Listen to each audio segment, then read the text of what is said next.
I fled my home because it was unsafe for me to be Jewish. And now I'm at a Hanukkah party at the White House, and the president of the United States is telling my daughter how to be the president. Like in one generation. That's right. That happened. That's right. And I'm like, that's why this is the greatest place in the world. And that's why the idea of America, even though it's so imperfect, is worth fighting for. That was the most like out of body, how the hell did my life get here moment. I don't got it all planned out, but you know, I just watch it all pan out, cause I know that you know, covered in this life until forever. Mandana Dayani, welcome to the Cool Mom Code podcast. I have been trying to get you on for ages now. Hi. And I am so excited to have you. I'm so excited to have you. You know I'm your biggest fan, so this is very exciting for me. Vice versa. Every time I see you, I feel like home. That's crazy. Same. Because we've never done a dinner. We've never like gone out on like a girl date. But every time I see you, I'm like, I don't know why. I just feel like you see me, I see you, and it always feels so comfortable. I feel like I can get in any conversation with you. Same. And that no matter what, you wish only the best for me and vice versa. Like I can feel you cheering me on. There were moments in my life that felt really hard, and you would just go in my comments and say, keep going. And I would feel it. Oh, I love that. I love that. Look at that. I think that's the most beautiful thing about women supporting women. But let me just get into this, because when I look at this woman, I feel like she has done everything under the sun. And I'll probably repeat this. And I never do this, just by the way. I never shout out people's accomplishments before we get into it, but I just really want people to understand who you are. So this woman has obviously done many, many things. You are the creator and co-founder of I Am Voter. And if you haven't heard about that, then everyone please go check it out. And we're going to get into that in this conversation, definitely, because I think it's a very important part of this and a part of your story. She has been the president of Archwell, which, as we know, is Meghan and Harry's organization. She has been an attorney, talent agent, vice president for Rachel Zoe Inc., whom we love here, by the way. CBO, which is chief brand officer of EBTH, which is everything but the house. She has done it all, guys. And I'm telling you, like, when I look at this, the first thing she said to me is, the crazy part about my story is that I don't know how all this happened. I don't know how. And I'm like, how is that possible? Let's start there. You seem to come across as like you have it all planned out. Like life you just have planned out, and it falls into your lap. Like this is how you have structured it. Never. I don't think a single thing was that way. And I think so much of that is obviously because of my childhood. So I was born in Iran. I grew up during the Iran-Iraq War. So it was forced jobs, the morality police, bombings every day. You know, it was very hard. And then eventually my family and I fled Iran and went to Italy. How old were you? I was like 5.5. And we went to Italy, and then we applied for asylum to the US. And so we eventually gained asylum to the U.S. as religious refugees through an incredible organization called HIAS that helps refugees around the world resettle. And so, you know, we show up in New York. And by is there siblings involved? Yes, I have an older brother and my parents. And there's a whole crazy backstory about why we fled, and I can share that with you. But and so, you know, you arrive in New York, and like I remember holding my mom's hand and just being like, none of us spoke English. There were so many bright lights and so many sounds that I'd never heard before. And it was so scary. Right. And then you go to school and you don't speak any English and you don't know the culture, and I don't understand what people wear. And I just, everything was so foreign to me. And so in some ways, part of the earliest parts of my childhood were learning to kind of act away, like learn, like I would watch Full House and be like, oh, this is what an American is. Like, this is how you talk. This is how you're supposed to stand at your locker. Like, and how old are you when you do this? When you make this move to New York, how old are you roughly? About? I was like a year. It was like 6.5, maybe 7. And brother is about how old? He's 4.5 years older than me. Wow. Okay. So about 10. And so, you know, it's obviously hard because you're getting bullied for not speaking English, and that I'm trying to assimilate by what I believe to be like the American standard. And so I think at the earliest stages of my life, I sort of learned to model the behavior that I thought other people wanted from me. this is so much therapy, by the Yeah, way. no, in like this is an hour. But in the time, you're not realizing this. You're No, obviously, not at all. you're I didn't realize just- this, by the way, till I was like 30 something, right? Yeah. But so I had sort of learned to project perfection. And Now, question. During this time, is mom and dad carrying on traditions that you already had? Like, are they being very like diligent about keeping traditions in the home and speaking their language in the home and like all these things? Or are they also trying to assimilate to this new idea of what life is like in America? I think we were just trying to survive. Yeah. You know, my dad got a job as like so highest when they brought us to New York, like put us in a studio in Queens, like we all shared a bed. My dad got a job, I think making $4.10 an hour as a shoe salesman because you're like your skills can't translate. Right. My mom couldn't work and she was trying to teach us English and take us around like schools and come home and then eventually someone called my dad, one of our relatives called my dad a few years later and said, you know, Beverly Hills is the best public schools in the country. You should bring your kids here. And so my dad got on a plane and came to LA with an envelope of cash. Like we had no credit there. We didn't even know what it was. He doesn't, I mean, there's no like MapQuest. Like he doesn't know where he's going. Of course. And so he tried to figure out where the perimeters of Beverly Hills were and just walked around trying to find apartments and then finally found an apartment, like the last house, I think, within the perimeter that had an apartment, and the manager of the building was a Chinese immigrant. And he looked at my dad and said, you know, you don't have any credit. Please don't screw me over. But I see myself in you and I know you need someone to give you a chance. Wow. And so my dad came to New York, got us, then we came to LA. And then, you know, we didn't have a car. We just like walked to the local public schools and started to build our lives. But I think my parents were just genuinely trying to make ends meet for a very, very long time. And my mom was trying to make sure that we felt like we had home. So yes, like we still had Shabbat dinner every Fridays. You know, we still ate like Iranian food. And, you know, there were so many things within our Persian culture and our Jewish culture that were still a very, very big part of our lives. Yeah. But I don't think I belonged anywhere because like I could never go back to Iran. When we fled, we were sort of banned from returning. Right.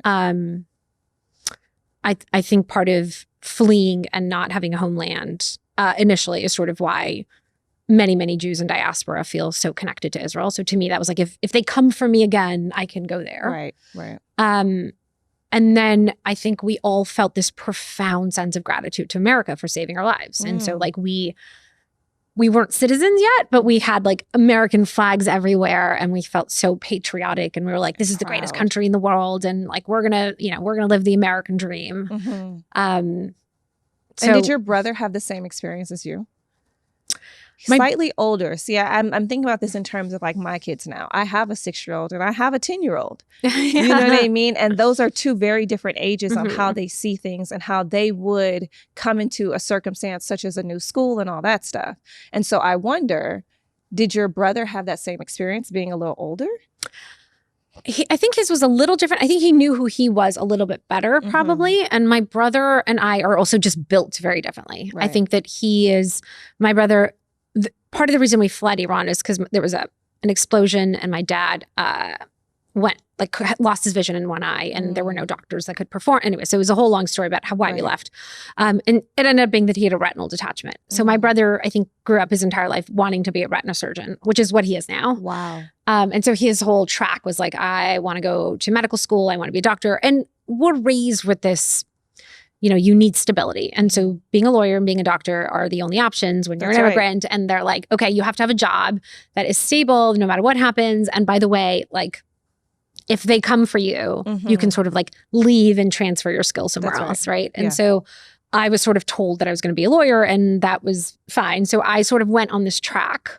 And for me, the idea of giving back was so integral since childhood. I think I felt a lot of guilt that I got out.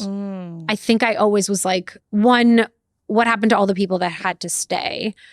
You know, and two, how do you, like my mom and my dad sacrificed everything to give us this one chance.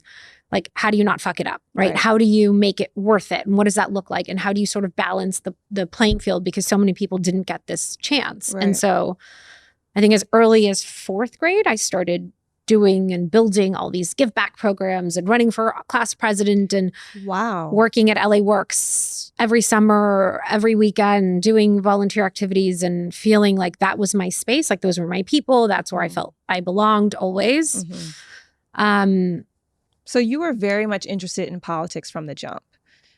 Very much interested in giving back and this whole like idea of a world not just within your world. Well, it's because it's all centered in justice. Like it's all about like what feels just and what feels unjust, right? And so if you kind of fast forward to how I'm a Voter started, I was, I was home with my daughter. My second daughter was born, and I was on parental leave, and I had been in a big part, like I was at a really good part in my career. I had a big job. I was sitting on some boards and doing all the things. And I remember I was laying on bed with her, and I remember seeing the first video of the child separation policy. Like I turned on the television on CNN, and there were migrants at the border, and the kids were in cages with aluminum blankets. And I couldn't understand, because the country that I loved so much, that saved my life, like this thing that I had said to myself for so long, took the most vulnerable people in the entire world after whatever hellish journey they experienced to flee their home and then to even arrive here. And you do the worst thing you could do to that person. Literally the worst thing you could ever do to anybody on earth is take their kid away from them, right? And we lost some of those kids. We orphaned some of those kids. I mean, it was impossible for my brain to comprehend. And so I got on a plane and I went to Tornillo, Texas, which is where the first camp was. I think some part of me didn't believe it or like couldn't process it. Like you just needed to see it in person? Yeah. Yeah. And I think when I got there and I called a friend of mine who was a congressman to get me in, and I think that was the first moment where I was like, oh, something is broken in our society, like in our humanity. Like there is something that is lost if we can't all collectively agree on this. Agree that this is a hard line. And I think, I remember arriving in America. I remember holding my mom's hand and being like, I'm going to be okay because I have my mom. And to take that sort of safety away from those kids in that moment, in their most vulnerable moment, was just like, I think impossible for my brain to understand. So for you go and you see this, you realize that there is a disconnect, that there is something broken within our system. And you just think of, I am voter? No. So I came back. I don't think I knew, again, I genuinely had no idea what I was doing. But I came back. I still don't believe that. I still don't believe that. I mean, and this was all, by the way, like when I started working in fashion, I had no idea what I was doing. I was Googling like, what is a step and repeat on the plane ride? Like I never knew what I was doing, but I was, because of, I think that immigration journey, I'm just wired. The scrappiest person ever. That's so you can drop me in the middle of a jungle. I will figure it out. I'm going to figure it out. I'm going to work harder than everyone else. I will make it work. And so that was sort of my approach to everything, is like, I'm going to be more passionate. I'm going to work harder. I'm going to care. Like, I'm going to navigate this. And common sense to me is like the greatest skill in the entire world. That just seems to be like lacking all the time now. Smarts, common sense. I agree. So I came back and I started. Into how you teach your kids that though. Because I think that's interesting. Yeah, because we'll get into that. That'll be the next chapter of what we talk about. But just think on that too, of just what you're saying, how without the same background, without that same kind of upbringing of like, struggle, and the upbringing of loss, and the upbringing of all the things you had to conquer, how do we now teach our kids that without them going through that firsthand? But go ahead, continue. So I am voter. Go ahead. So I came back and I started taking meetings with members of Senate and Congress, thinking I would advise them on digital strategy, audience segmentation, messaging. The things you knew. Yeah. This is so easy. Your wheelhouse. Yeah. Right. I built so many brands. This is so easy. Like, I'm going to just help them with this. And I kept meeting with them, and they all kept saying, if you actually want to create long-term systemic change, we need higher voter turnout. And I was like, what do you mean? And it didn't even dawn on me that that was the issue. Again, I didn't come from politics. This was not my world. I came from like fashion, entertainment, media, tech. And whose election are we in at this point? Trump was president at this point. Okay. And so I looked at that election that elected him, and I saw that 100 million people who could have voted didn't vote. Wow. And that blew my mind. Wow. And then I think being very naive, I was like, but wait, how many people do we get excited about a Marvel movie and a new mascara and the new Bieber album? Like, how can it be that hard to get people excited about something that has such a profound impact? And so I didn't know what the answer was, but I knew we needed to get people more excited about being a voter and try to elevate what that was and create a brand around it. So I emailed 25 of the smartest women I know, which is also how I start every journey. It's just like ask smart women. Yes. And I was like, can you guys all meet on a Sunday? And so we met at Sunday at our friend's house and we all just sat on the floor. And I said, you know, we have a client, it's voting, their product drops in November. How do we get people to wait in line? Wow. What if we were all the publicists for voting? What would that look like? And so everyone, all of these women, all who are incredibly amazing, chipped in all of their brilliance. You know, Tiffany created the brand and Raina did all everyone sort of did their thing.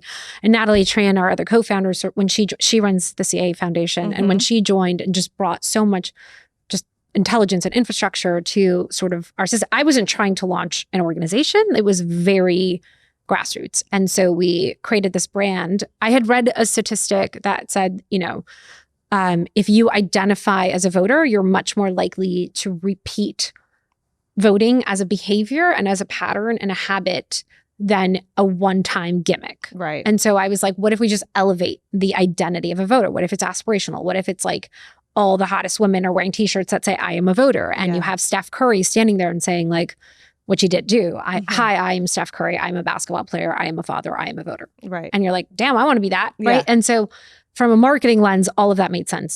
Just make it cool. Yeah. And lean in on this identity as something that is aspirational, that people can reach up and become very easily. Right. And so we launched during Fashion Week. And then we brought on tons of massive partners. So like Bumble and the NBA and NFL and H&M. And these businesses were on board to do it. Excited about it. I think the credibility of the women at the table and CAA and the fact that we were completely nonpartisan. And part of what we wanted to do was never shame anybody and not talk down to people. That's what I think is very interesting about this piece, right? And you look at it, and obviously you have your own personal opinions on politics and how you feel about things and how you will vote. I think it's very interesting. You created a company that is so nonpartisan. The goal for you strictly is to get everyone out to vote. However you vote, whatever you think, whatever you believe in, your business. But at least go and vote. That's it. Because if you think about it, it's like so basic, but it's so obvious, which is like our government is meant to represent the people. And the only way it can do that, it's like why we have a census, is if everyone participates. Because if only these people participate, then we are overrepresenting their interests. And if only these people vote, then we're overrepresenting their interests. What about people who feel like their vote just doesn't matter? What if they live in states that, you know, where they just feel like their vote just doesn't matter? It doesn't count. But those are people, I think, that only think about the presidential ticket, because everything down ballot matters. Your Senate matters, your representatives matter, who's your sheriff matters, your superintendent, your school boards. Like there is so much that dictates the safety of your family and your community and all of the access that you have to, I mean, think about all of the laws that we pass all the time that we vote on. There is so much. Like I can't understand how someone could be like, actively involved in PTA and then not vote for the superintendent of like it doesn't make any sense to me. So it's not just the presidential ticket, right? There's so much on a ballot that impacts your life. And you just never know. I mean, some of these elections are won by like 10 votes, 1,000 votes. Impact has I Am Voter made? You know, part of I think our goal was, I remember when we started, the idea, and I think this comes because, you know, a lot of it from my background and the grassroots of just trying to get everybody to organize and then, you know, thinking about Natalie and everyone else's experience working with brands was like, everyone can do something. Right. And so what if we take away that barrier? And so we went to everyone we knew who worked at a company, anyone who had a brand, anyone who had a platform and said, what can you give us? You have something. Like you have ad space, you have windows, you have shoe boxes, you have like anything. Right. There's something you can give us. And everyone threw something in the pot. And the collective power of that was incredible. And then you have brands like Bumble sending notifications to 40 million users. And then you have, you know, the NBA using their Jumbotrons and, you know, H&M and Urban Outfitters making their stores into voting centers. And then you have these incredible celebrities like Jennifer Aniston. I mean, the amount that woman impacts is everyone, all of these pieces collectively, I think, really impacted, I think, people's excitement and enthusiasm about participating and showing up, and also just making sure that they're registered. Now, this is a huge election coming up. I mean, this is like one of those that really will determine the future of America. 1000%. How are we getting people excited now to get out and vote? I mean, I will say, so again, I'm a voters nonpartisan. I think we have people within the organization that have every different political ideology. I am supporting Kamala Harris. I was just at the DNC. I've never seen people more excited about an election. It's funny because I love democracy. Yeah. So I've always felt like the biggest nerd, and it felt like democracy prom. Like everyone was excited about the election and everybody was wearing merch and everybody was like, couldn't wait to go to the voting parties. Yes. And I was just like, it was an alternate universe for me because I was like, oh, hi, welcome to the party. This is really fun. Sophia Bush, it was one of our founding members. Yes. She was just like, oh, hi, welcome to the party. We have snacks. Like, we've been waiting for you. You know, like it's great with it.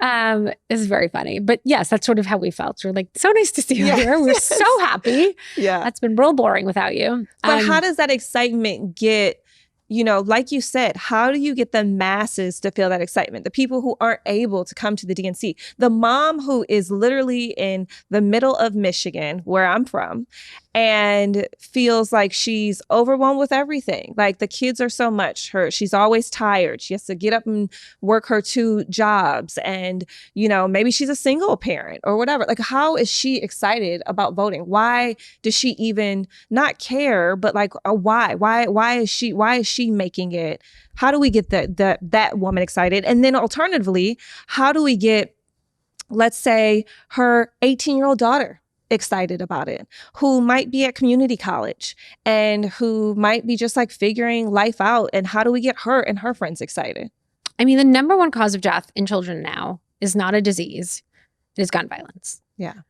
I think that if you're a parent who's sending your kid to school every day and checking their shoes, God forbid, because you may have to identify their body, that is a batshit crazy world for us to accept. Right. And so if you have the ability to have an outcome on that issue, just that issue, you get off your ass and you vote on a Tuesday. If I have 2 daughters, like if the rights of my daughters have been impacted in my lifetime negatively, which they have fewer rights than I did.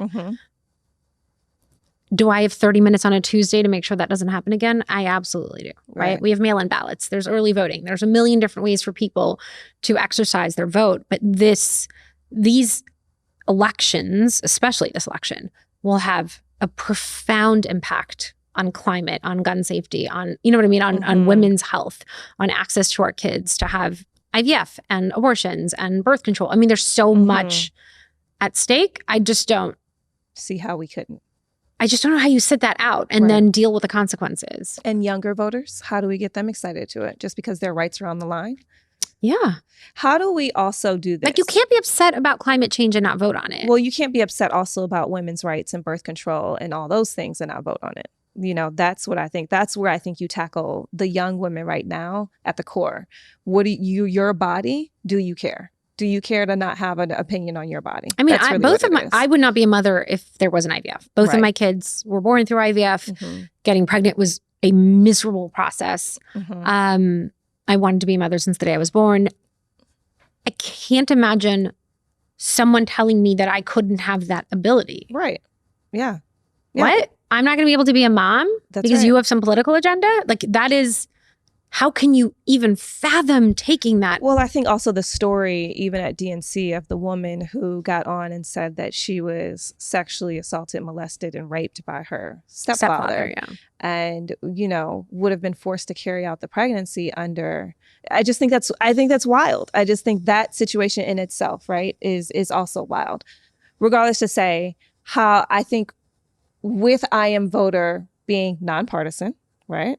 What's your agenda and message? How do you get younger voters excited to come out and vote in this election?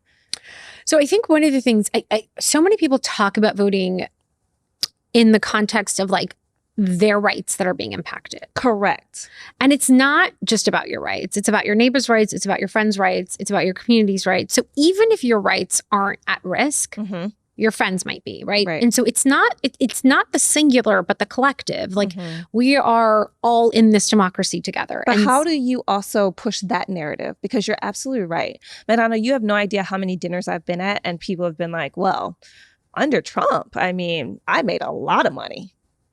And I'm looking at them like, but there's so much more. Like there's so much more being impacted. So how do you also change the narrative of we're a selfish society? We just are. We care about what's going on in our house, our households, to us, our bottom dollar, our money, our body, whatever it is. How do you change that narrative for us to be more community-based? Just also a really quick note. If you're loving this content, our podcast with all of our amazing guests, we love sharing their stories. It really is such a joy for us. Then you're going to love thecoolmom.co. Make sure to head over there. It is everything that you can think of lifestyle. So we have fashion, food, we have amazing interviews with a lot of other cool moms as well. So check out all of our Cool Mom Co features, shop our merch, do all the things. Check out thecoolmom.co. How do you change that narrative for us to be more community-based? This might be a controversial thing that I'll regret, but I think I'm more okay with the person who votes for themselves in the Trump scenario than the person who doesn't vote because they're apathetic. Because democracy is meant to factor that person being represented. We're always going to have two parties. Yeah, that's fair. But this person who's like, I don't like the guns. I don't like the climate control. I don't like women's rights, but I'm not trying to have a baby right now, so I don't care. That is not okay to me. So you have to stand on something. And you have to stand for if you care about those issues, if they don't impact you today, they will impact you tomorrow. Right. And you need to vote on them. I think people expect change to happen immediately, right? And if you look at every single major advancement in rights in American history, they take a very long time. Change is incremental, right? If you look at someone like Shannon Watts, who's my very close friend and my hero, right? Like what she has built through Moms Demand Action and every time, I mean, that took 10 years. And there still have more to go, right? And so I think there's this expectation like, oh, but I voted and nothing happened. Right. And we're like, no, it's not like it's not a one and done deal, right? Because we're used to instant. We're used to instantaneous. And that is not how our political system was built. It's too complex. There's too many layers. And how do we find the facts? How do we encourage people to find facts? Because you go online, you look at social media, you see all these things, and there's a lot of obviously misinformation that goes around, about both candidates, to be honest with you. There's a lot that's skewed negatively and misinformation about both. How do you find the right information, the correct information? Where do you go to do your research? And not just with the presidential election. Like you said, even when you're talking about voting for your superintendent or whatever it is, right? All the way down the line, where are the best places to go to find correct information to make sure you're voting in your best interest? So I think when it comes to like digital information, I would just say, think about who you're following and think about think about the source, right? If it's like, if Jessica Yellen posted it, you're fine. Repost it, know that it's the truth, right? If it's a clip of a candidate or someone saying something, find the full clip, just make sure that it wasn't 3 words out of 20. Taken out of context. 100%. And you don't want to be contributing to the toxic misinformation that is plaguing the world. As it relates to, I think, just like how you vote. If you go on imavoter.com, we have a bunch of different resources that can share information for you and like how to understand what's on your ballot. And there are amazing websites that are actually tell you what every single measure is and what each person is and what they stand for. And then we have like, my friends and I will divide ballots. So you take 10 things, I take 10 things, we each take 10 things. That's a great idea. Hello, let's speak on that. That's a great tip. So you divide the ballot, you and your friends each take like 10 you think the candidates. Same and like you agree, you sort of have like a foundation. And so everyone's researching each 10 and then you come back together and say, this is what I found, this is what I found, this is what I found. Yeah. Awesome. And this is my recommendation. And you're like, okay, cool. Yeah. Great. I mean, I don't know. love that. Like-minded groups of people. I love that. Close friends. I love that. makes it so much easier. Yeah. And there's just trust. And again, there's like a shorthand and you know that there is trust on key issues. That's a great idea. It's great. It works really well. Do you give out that tip? Because that's awesome. Sometimes. Oh my God. That's like life-changing. Because honestly, It's daunting. It's a lot. It's daunting. It's a lot. I get a full ballot and I'm like, okay, let's take the day. Job. Let's take the day. Yeah. It feels like that. It doesn't feel like a quick, oh, let's just fill out 15 minutes, blah, blah, blah. It feels like, okay, for you to really make the correct choices, you have to get into it and do a little research and it's a lot. like, it's a lot. So I love that tip. I'm actually going to use 100% that tip. you should. It's great. It really is. And it's fun. And then you guys like have wine and you sit together and you go through it. And then you like make a cheat sheet and then you share the cheat sheet with everyone. And you're like, exactly. The 6 of us made this cheat sheet. And then 100 of your friends want the cheat sheet. And it's great. Yeah, that's great. That's actually phenomenal right there. That's phenomenal. Genuinely, my answer to everything is bring in your smartest women and do it together. Yes. Like done and done. Done and done. That's awesome. Okay, great. So I am voter. I love that. And I love that about this election. I love that you guys have such a push behind just getting people out there to vote, no matter how you do it. Just feel passionate about something.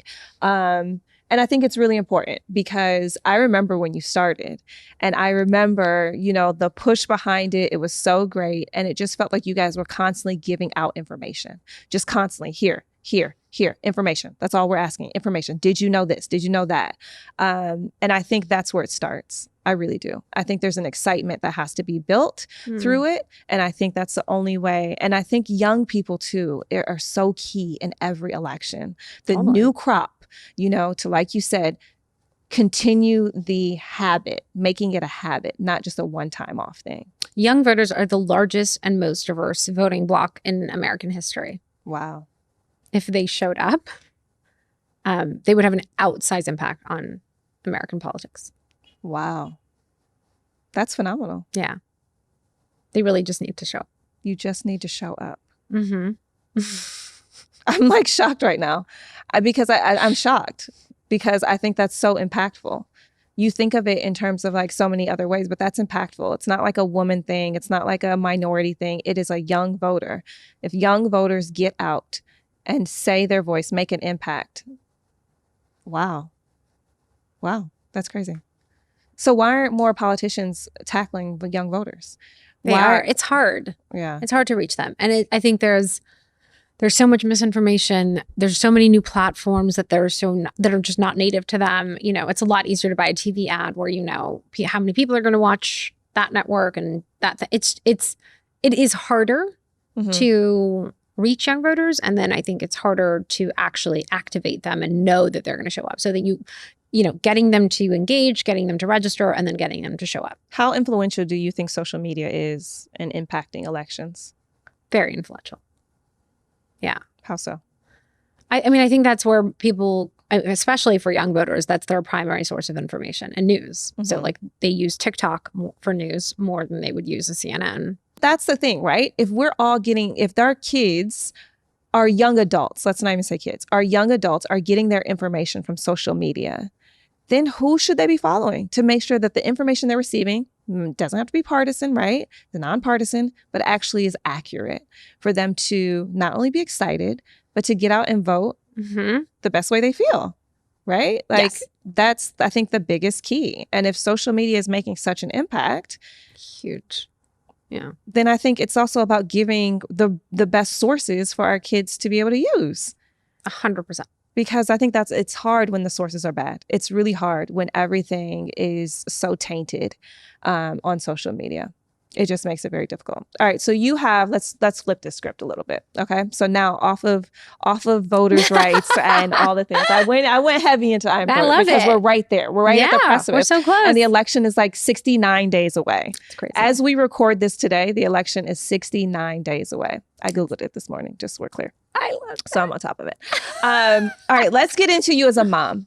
Just to get into you as a mother, you are raising 6-year-old about? She's almost 7. So almost 7 and 10. 7 and 10. 7 and 10-year-old girls.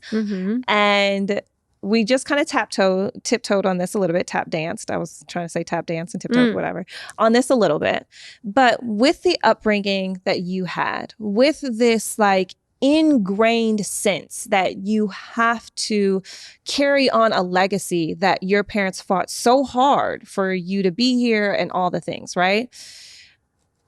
What are some ways that you are ingraining that now into your children? Because they're living a very different lifestyle than what you were raised living. And so how does that impact how you parent?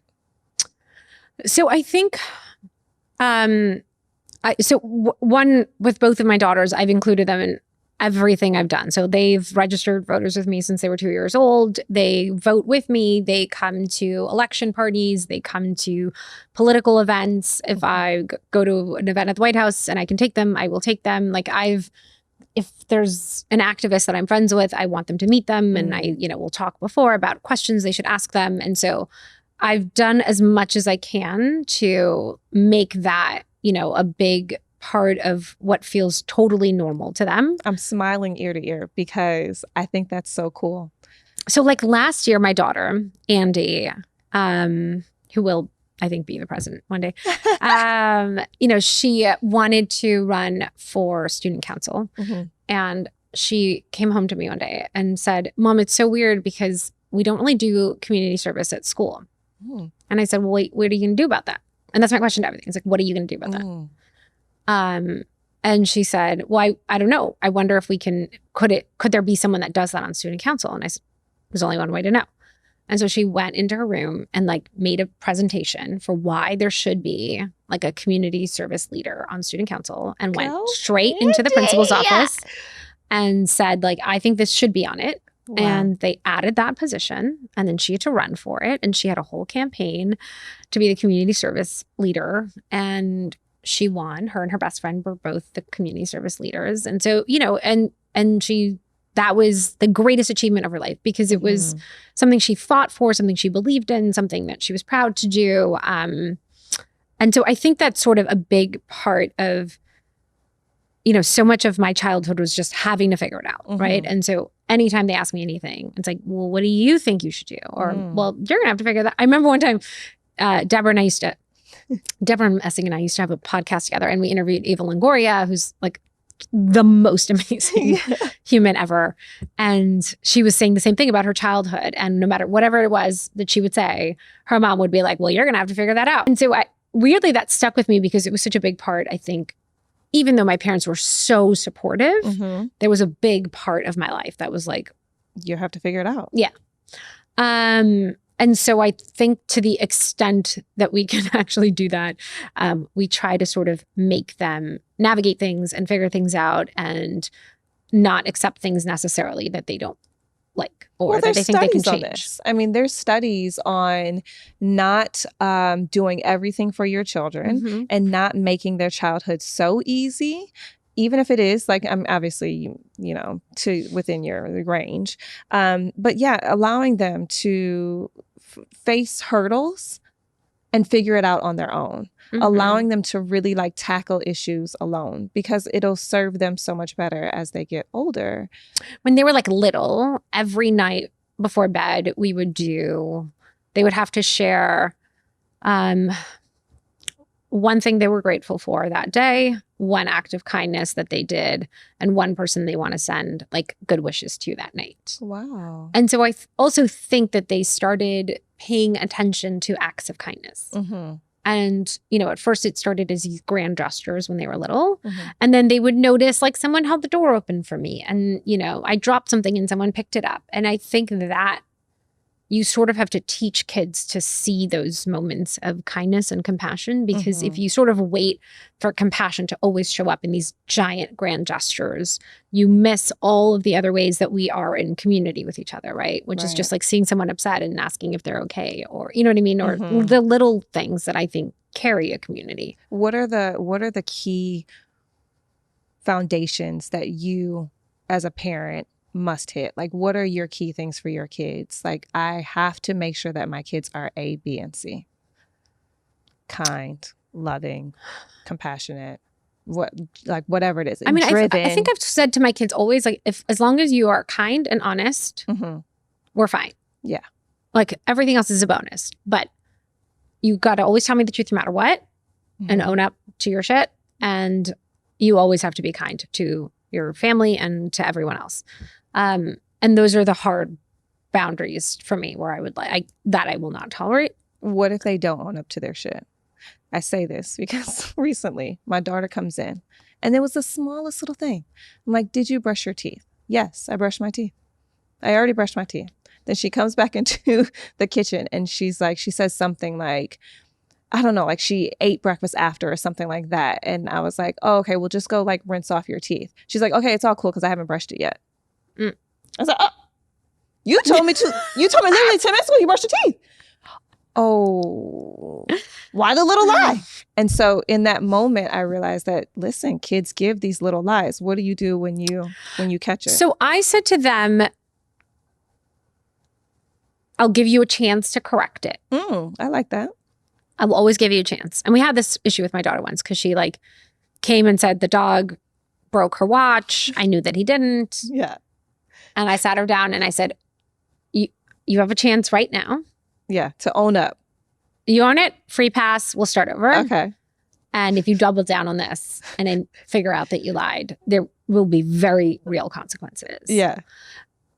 And then she admitted it. Oh, nice. And I sort of have said that to them. Like, if you're in a situation that you're uncomfortable with, I will not ask you. Like, if you're, there's a version of, I'm here to get you out of trouble too. Mm-hmm. And so I will, like, if this means that you will move over to the right side of something, then trust me and I will take care of it. That's, it's funny. I have one who will do exactly that. You ask her twice, she'll fess up. She'll totally come clean. This is what happened. This is actually how it went down. I apologize, right? Mm-hmm. I have another one who will double down every single time. Double down on her lie every single time. But then can you prove the lie and give her consequences? Oh, yeah. I mean, yes. And we do that. But it's in her nature. Like, it's just literally, it is in her nature. She will double down and start to believe what she is saying. Because I think that's more a fear of being wrong. And I think it's also a fear of consequences. No, I honestly don't. I think it's a fear of admitting that you were wrong. And you just want to prove that you were right and you just want to get out of the situation and you're embarrassed. I think it's more internalized shame than anything else. See, I think with this child, it is the fear of consequences. I think she's so afraid of what the consequence will be. But if she wouldn't have consequences if she told the truth, then that wouldn't make sense. I don't know. I mean, listen, if you do wrong, sometimes you do get consequences when you tell the truth. I mean, that happens, right? But I think it's that. And it's interesting how different children just are so different. It's wild. Are wildly different. It is wild. All right. So what is it that drives you every day, right? Like, you have such a driven personality you see something, you want to conquer it, you get out there in the world, and then all of a sudden it's here. It's like, that's how I see you. Like, what is your mantra that you wake up every day and you're like, all right, I'm going to go get it? What's this mantra? What is your life mantra? I don't have one. Okay. I actually, ironically, I think it's the opposite of what you just said, which is like, oh God, I have so much to achieve. Like, I still am just scratching the surface of like what I'm meant to do and contribute to the world. What are you meant to do and contribute to the world? Mandana, tell us. I wish I had the answer to that. I've had a lot of therapy trying to answer that question, and it is very, very hard. I think a lot of what I do is always reflecting what I'm the most passionate and excited about. And so like every big pivot in my life has happened because I really wanted to double down on something, or I was really curious about something, or I was really passionate about something. And I think, I've just always believed that you will figure it out. Like, even if you don't come from this background or you don't understand this, like you haven't done this exact thing for 20 years. I mean, not every job is that way, but I think a lot of things you can figure out how to navigate. And so I don't know. I think right now, I don't feel at all like I've achieved. I don't know. Like, I know that I've achieved things. That so wild? But I think it's so wild that you amongst many sit in this chair, right? And I'm lucky. I'm so inspired by all of you. I really am. And I'm so lucky to be able to call you friends and all these things. But you all are all so powerful and so talented and so accomplished. And you are not the first one who gets in this chair and is like, I don't know. What do you mean? What do you mean? I mean, I don't think of it as that. And it's just this, and I don't know if that's also what keeps the drive going, because there is this idea of that there's more to come. I haven't even quite scratched the surface. And so I think that's interesting. And especially as a working mother, partner, just friend and success story in life. I just think it's fascinating. I'm always overwhelmed. Like I won't externalize that, you know, like I'm always like, I'm fine. Yeah.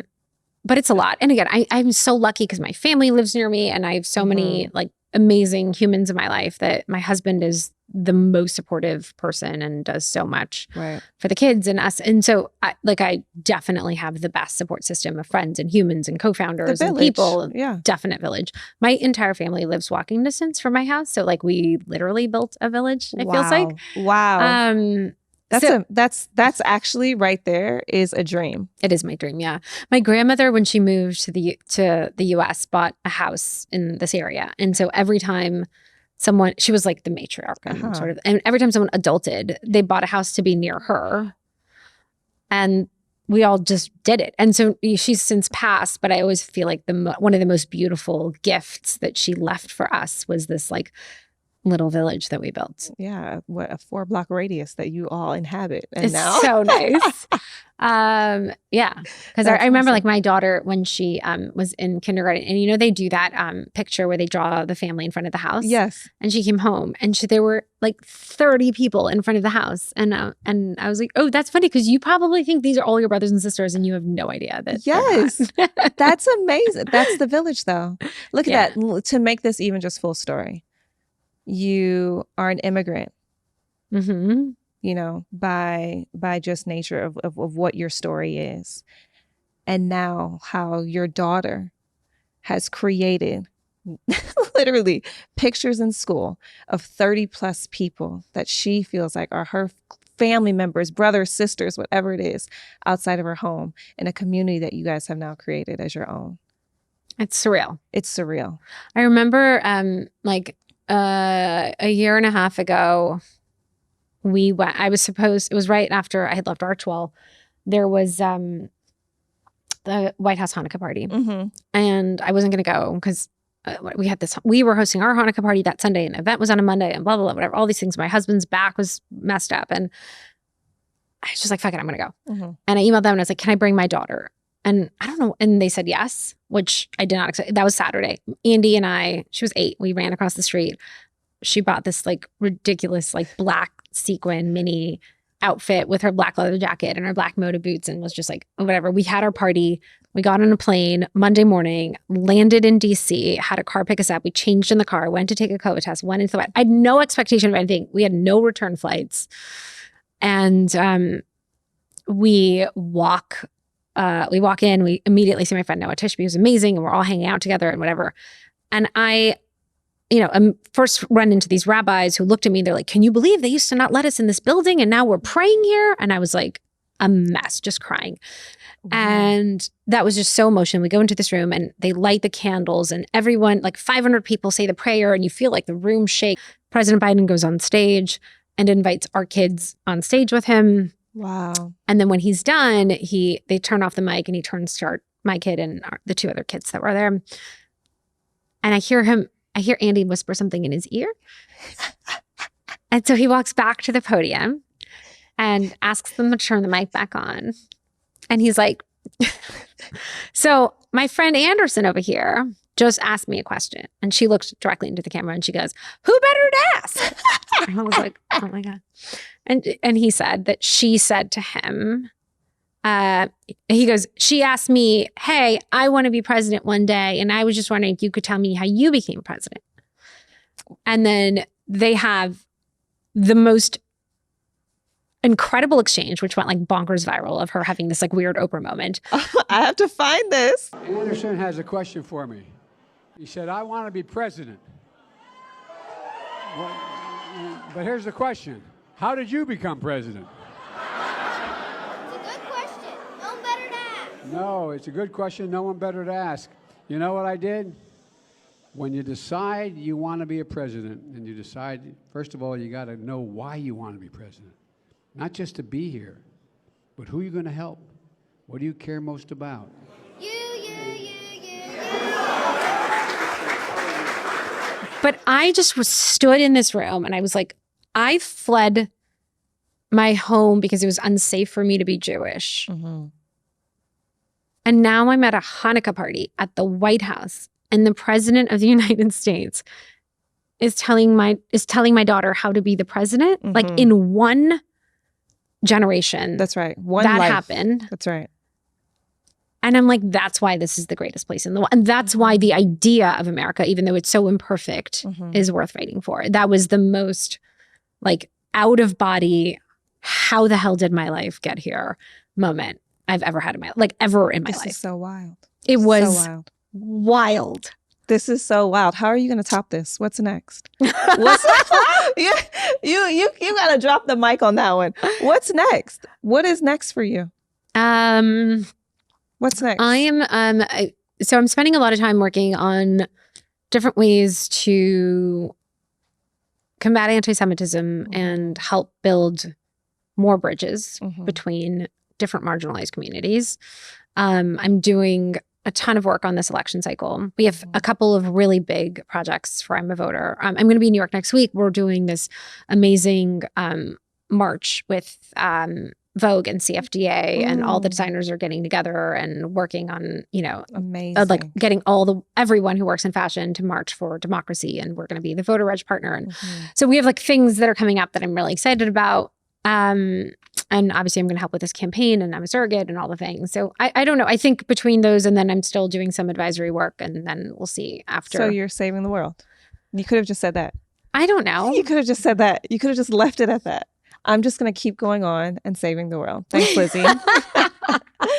Honestly, thank you for coming. Oh thank my God, this was so fun. I loved hearing from you, and I loved hearing your story firsthand. And I also love all the work that you do. So thank you. Oh my God, I love seeing you. And this was such thank you for this. Really meant a lot.